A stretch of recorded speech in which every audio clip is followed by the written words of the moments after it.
And Arise News spoke to some residents here in Abuja. They say the subsidy removal will bring hardship to the poor. If we are going to say we want to remove subsidy, at least let the refineries be working. You cannot be saying that you want to bring in something, you want to stop something, whereas there's nothing to cushion the effect of what you want to bring to place. So $800 million for 50 million Nigerians, I think is not something every Nigerian would actually benefit from, because the elites, as we have it over time, have found a way to siphon the funds meant for common Nigerian or average Nigerians. So it is something that is meant for their pockets. That's just the truth. In terms of collection of loan, Nigeria have been on loan for a very long time, and like this present government, we know how much they actually collected for in the name of loan. So if we can actually get maybe another source of income so as to do that, it will be better than getting a loan. Well, removing fuel subsidy will definitely reduce the purchasing power of Nigerians. Therefore, it's going to increase transportation price and the rest. Getting to work and other things will be quite expensive. Definitely there will be a increase in commodity price. So it will definitely affect the Nigerian, and our economy will definitely devaluate. So I believe that subsidy should not be removed so that it will enable Nigerians to live well. It's important for us to provide cushion if government says it wants to remove subsidy.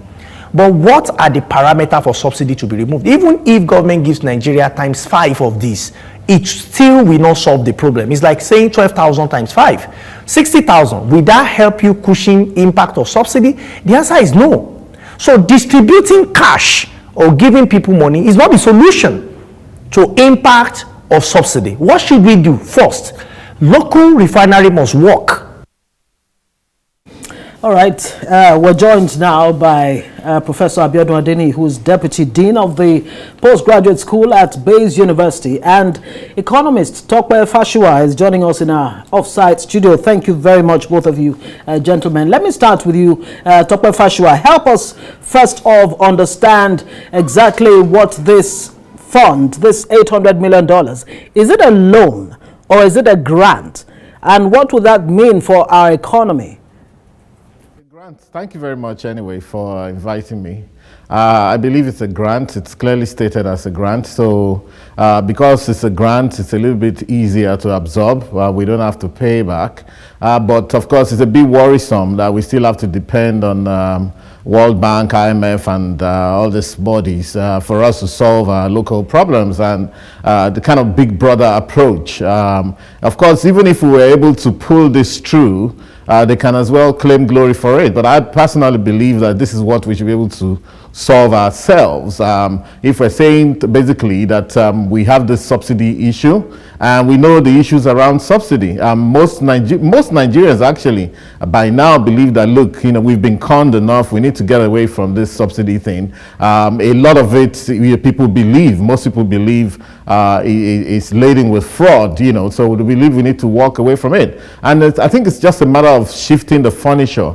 A little bit painful in the beginning, but for a very smart government, there's a raft of ideas that you can use to try and tame this issue. For example, we know that all the countries around Nigeria, Cameroon, they use 42,000 barrels from what I've seen every day. Benin Republic uses 44, Niger uses 13,000, and Chad uses only 2,200. According to the World Population Review, anybody can type on their system, list of countries by petrol consumption. Chad uses 2,200, and Nigeria uses 316,000 barrels every day, according to that independent source. That tells you that indeed many of the so-called importation of fuel into Nigeria that's supposed to disappear into all these countries is fake, except we're saying that it gets taken into other countries twice removed. And of course, we're not the only ones importing petroleum in Nigeria. So most people understand that we've been cheated enough. But apart from just merely removing subsidy, we need a government that can also look at that sector and actually take on the cabals in there, take on those guys that are doing all this rip-off and let them know that, look, Nigerians are sick and tired of all of that. But of course, we know that we cannot continue doing this. But there are many things that can be done. I'll tell you one or two. My own personal view is a government that wants to remove subsidy, perhaps this incoming government should first of all slash payee. Talk to the governors, slash pay as you earn. Give everybody a palliative on that. Let people have some extra cash for those who work. Okay, so whether in the private sector or the public sector, you should have something back. Even you can decide to slash company income taxes, for example, and begin to benchmark the rest of the world by reducing from the present 30% 25%. When you're doing that, so you have a raft of instruments to play with. By the time you're doing that, you're actually releasing money into the society, into the economy, which of course that by the time you're able to remove subsidy, the so-called 6 trillion goes back into the economy, because it's not going to be easy. Apart from the issue of refineries, of course, we hope that Dangote refinery kicks in. We have a few, one or two modular refineries like Walter Smith in Owerri and Co, which are also kicking in. I personally think that I've given up on the Kaduna, Warri, and Port Harcourt refinery. I don't think government can run that magnitude of business. We've seen sabotage in those places and what have you. So let's forget those ones. Let's focus on what the private sector can do for us, and I think we may be able to pull this through. Come back to Professor Adeni here. I'll come back to talk so that we can also punch the numbers. Professor Adeni, some of the key concerns you've seen as a cross-section of Nigerians speak, bearing their minds on what exactly this means. It comes back to what we've seen before, specifically in 2012 with the Jonathan administration. Sure P, and now we're still talking about subsidy. How trusting are the people with this particular administration, knowing full well that it has never worked? Yeah, I think that's actually the problem, really. The citizens, of course, the populace, they have this basic problem of trust, with the leaders, and this is quite understandable. And if you look at long years of misgovernance, long years of the absence of transparency, problems with accountability, you cannot blame the populace if they begin to distrust or mistrust their leaders, as the case could be. Otherwise, there's nothing wrong with the policy. It's been long in coming, and it's high time that we took the bull by the horn. But again, we have had the finance minister said quite all right, that yes, subsidy will be removed, as we have been envisaging, and of course the incoming president has also said severally that he's going to take the bull by the horn this time. It doesn't matter how long people strike. He's going to be very decisive around it, But what are the palliatives? Yes, he mentioned it in his manifesto. To what extent will the palliatives go, in solving, mitigating, or attenuating the pains of the people? And of course, it's quite gratifying that he has alluded to it, that measures will be taken. Finance Minister said, a social register has been created. We know that the Ministry of Social Humanitarian Affairs, have a certain social register. But what about the integrity of that register? How credible is it? To what extent has it been updated? Is it something that will be mainly concerned about the rural poor? What about the urban poor? What are the problems they are going to be facing? Is there an attempt to mitigate it? How many people have we cited on the streets that have been beneficiaries of this register? It has to do with the integrity. The integrity of this process has to be properly managed. Otherwise, it's going to be, an action that the populace will see again as a sheer attack, on the welfare of the people. And it's not something that a new administration will want to encounter, really. Otherwise, $6 million being added to the economy as an additional fund through the instrument of removing subsidies. It's a welcome development, considering the fact that we're witnessing cash squeeze, and of course, the mainstay of our economy is also going south. So welcome development, no doubt. But what are the palliatives, and what is the integrity of the palliatives? What are the remedies against corruption, against the absence of transparency?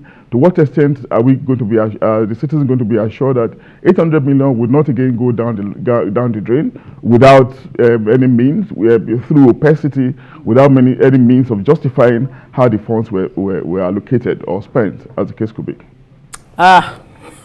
More questions than answers from Biodun Adeni there. I wonder if Dr. Fasua has any answers, especially on the issue of, look, some are saying the conversation really should be around ensuring that the refineries are fixed. That if Nigeria's refineries were fixed in the first place, we would not even be here. I'm talking about subsidy or no subsidy. Biodun Adeni, let me stay with you on this one.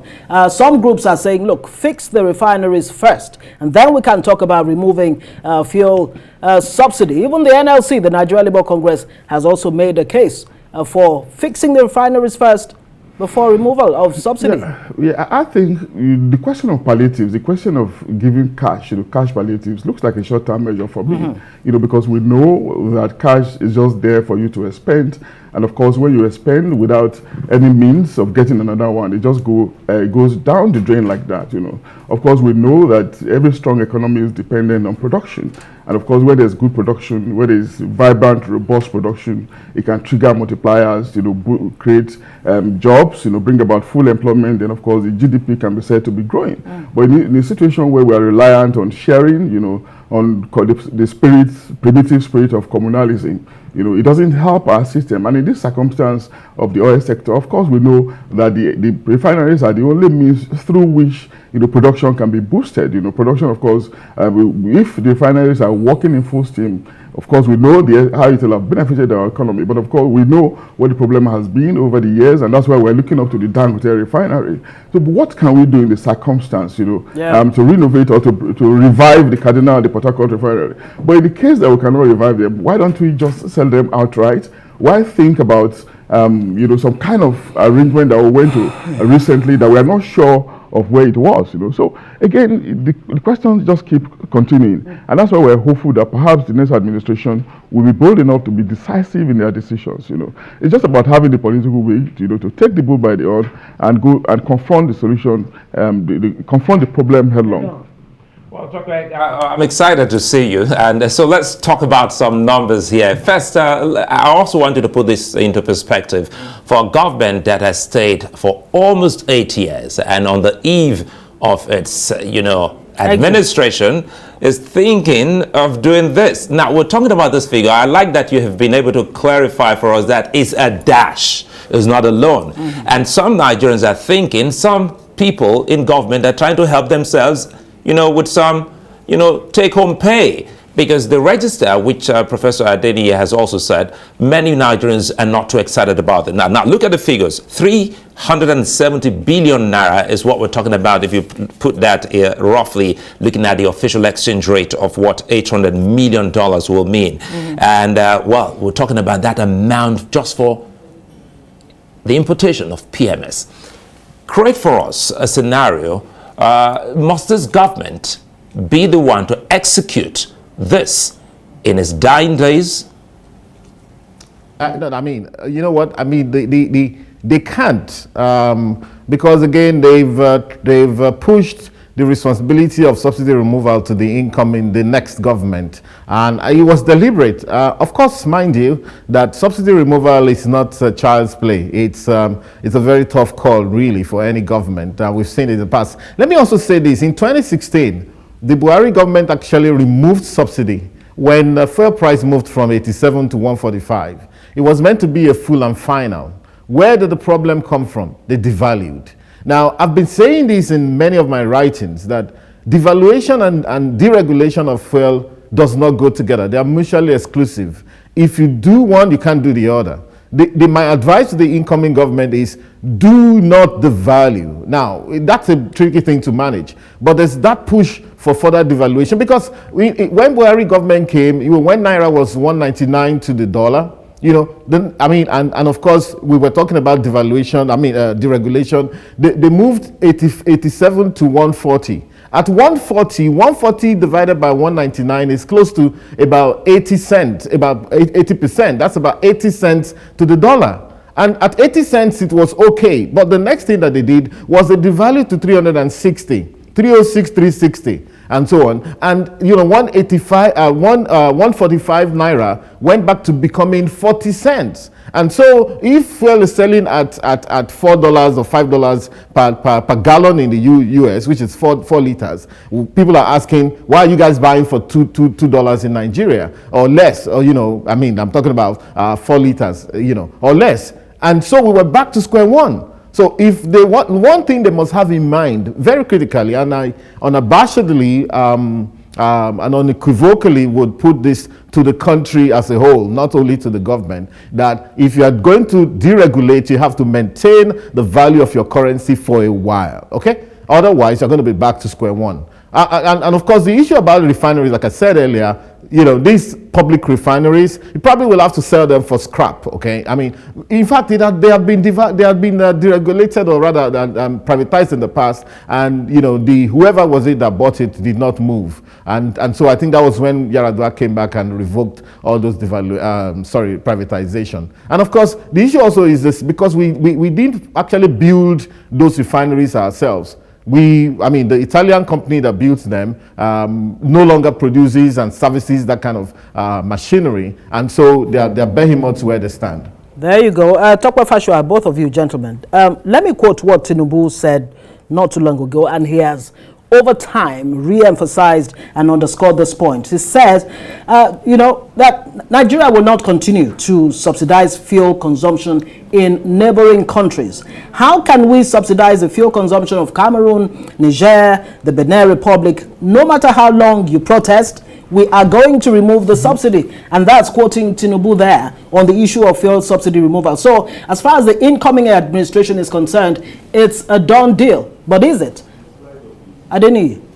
Yeah, but I think it is first important for us to underscore the fact that economic decisions are usually a function of variables, and those variables can actually be very fragile. Your body language, your disposition matter in the implementation of some of these economic policies. And of course, when the citizens see that you actually mean business, that you are sincere, you are likely to engender confidence in them. So if the administration comes in and we can see some level of sincerity, I'm sure the populace will also want to follow suit, insofar as they see that overall, maybe in the long term, it will bring about their happiness. But of course, if they begin to see differentials in their actions, and their pronouncement, problem again, we continue. Otherwise, ordinarily, one will agree that there's no problem with removing the subsidy, and if around us in the West African sub-region and in other parts of the world, we'll see the pump price of fuel, far higher than what it is in this country. Of course, we know that ours is just artificial, and if it is not realistic, then there's a problem with our economy. We're just living a lie, and the only solution is to be realistic and remove it. But in removing it, create appropriate palliatives. Now, Bola Tinubu administration they promised this in their manifesto to find that balance between removal and palliatives. Right. The challenge now will be finding that balance. But I'm arguing that balance can be found if they are able to engender confidence in the people, and confidence can be engendered if there's a match, a compromise, a meeting point between their pronouncements and their action. Not just in the past, where we see a disparity between what government officials say in terms of their lifestyle and what they are asking the people to do, the kind of things that they're asking the people to tolerate, as the case could be. Right. Tokwe Fasua, you think for the average Nigerian, even if they had to pay 750 naira per litre, as some experts are saying, would not mind paying that, as long as, number one, there is fuel, they don't have to queue at the filling stations, and the economy as a whole benefits from it? Well, the point is that those experts are speaking for themselves. They are probably very well-to-do experts and so on that come on your show, But 750 is a tall order for many Nigerians, honestly. We need to think about those guys in the rural areas and so on, And of course, they're saying that because, again, diesel is selling for about 900 naira, 950 in some places today to the litre.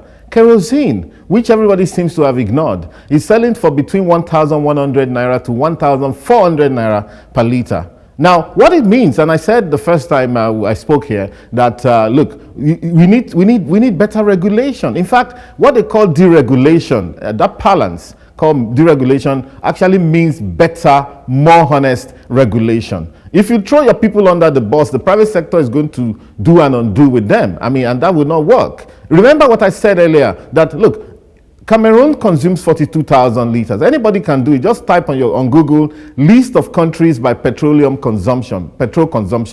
Cameroon 42,000 barrels per day. Benin Republic 44,000. Niger Republic 13,000, Nigeria 316,000, Chad 2,200. All of that is not up to, including Nigeria, is about 400,000 liters, let's say 400,000 barrels every day. And every barrel contains about 159 liters. Multiply that, that's about 60 million or so. Okay, thereabouts, but let's call it 62 million. And sometimes in Nigeria, we say we import 90 or we use 90 million liters every day, meaning that doesn't end up in Nigeria, Niger, Cameroon, and Benin only. It probably goes further. That means there's fraud. But so that's what we need to do, what we have to do. Okay, so we know that now we need to move ahead. But then we're talking about the palliative. Remember that the current administration as well has passed some laws which has kind of changed the constitution. They've put some constitutional amendments in place, including the fact that states can generate their own electricity and distribute and transmit and so on. And also the rail network as well. One of the things that is in the manifesto of the APC, especially Tinubu's manifesto, the president-elect, is that they are going to be, causing states to look at their metro systems, all the states in Nigeria, just as we are doing in Lagos, and all of that will be linked to the national rail system. We need beyond mere palliatives. I see this as an opportunity, and it should be seen as an opportunity for a rejig of the economy, a reordering of the economy, a restructuring of the economy for greater boost of power. And I think that's doable for us in this country. So we're going to be we're not talking about just handing cash to people. All this idea of so-called register, we don't believe in it. During COVID, we didn't know where the monies were going. And that was when they said that they put those register together. We don't want someone to give us stories of, I went to that village and I gave 20,000 for money. In fact, I wrote an article recently where I challenged the population numbers of Nigeria. I mean, we had only 25.2 million people voting in 2023 as against 25.4 million who voted in 1993. 30 years ago, we had 42 million people who voted in 2003, 35 million in 2007, 39 million in 2011, and then the numbers kept diving, which is one of the, maybe an indication that this election somehow technology is kind of catching us out and our numbers are reducing. But then it tells you that, look, what is going on? Where is the so-called 220 million people? If we're actually 220 million people, we should be looking at voters numbers of about 150 million. If you say there's voter apathy and what have you, at least you'll be able to see 60, 70 million. And so I personally don't believe in that register. We've had enough of all of those fuzzy accounting. However, we can actually rearrange the economy and get something out of this. We can actually get this done. Let me jump in here now that you're talking about the register, which many Nigerians also don't believe in. And you're quite familiar with the Renewed Hope agenda, where he specifically spoke about the subsidy removal. He also spoke about how it's going to be different from Shore P. And specifically, he also mentioned Saudi Aramco, giving instances where he spoke about clean and renewed energy. Speak to us more on some of the key things you expect the government to do that will make Nigerians rest assured that this time, when subsidy is taken off, it will be more beneficial to every Nigerian. Thank you, Sulai. Thank you, Sulai. If I was the government, the new government, the first thing I'll do, if I come in, I'm going to do everything I have to do. I have majority in the Senate, hopefully majority in the House of Reps. Cut pay as you earn. For everybody that works in this country, public and private sector, let them pay less. By the time people are getting an extra 10,000, 20,000, apart from those who are earning really large amounts of money, maybe guys who work in the oil sector, or some of the top guys in banking who earn maybe 2 million, 3, 4, 5 million every month, they don't need that palliative. That's how you do stuff. And then you also let people know that, look, this is what we're doing. And then, of course, like I said before, you can also cut things like company income taxes. If we're paying 30%, 25%, begin to look at 20%. And then, of course, then you're now looking at broadening the tax belt to bring in more people. And, of course, you're going to be harder because you're reducing the rates. You're going to be harder on enforcement and ensuring you bring the money in, you bring in the bacon, as it were. So that's one of it. So, of course, the issue then, but one thing is this. When you look at the NMDPRA, I think they used to be called PPPRA template, you see all the components of what makes up the fuel price we pay. The point is this. In 2011, when we had all that problem under the Jonathan government, we people had to do a bit of research to say, what exactly comprises, all of this fuel prices? People had to go to the Lloyd's register to know which ship was sailing and what have you, and all of that. Then we found out that a lot of people said they brought fuel into Nigeria, but what they brought was water. We found that many times people brought I think this conversation has we have about 8 more weeks. It's going to take several weeks. Yes, we'll come back. We'll have a follow-up on this. I'd like to thank you for your time, Dr. Fasua, economist, and of course, Professor Abiodun Adeni. Many thanks for being with us here on Newsnight.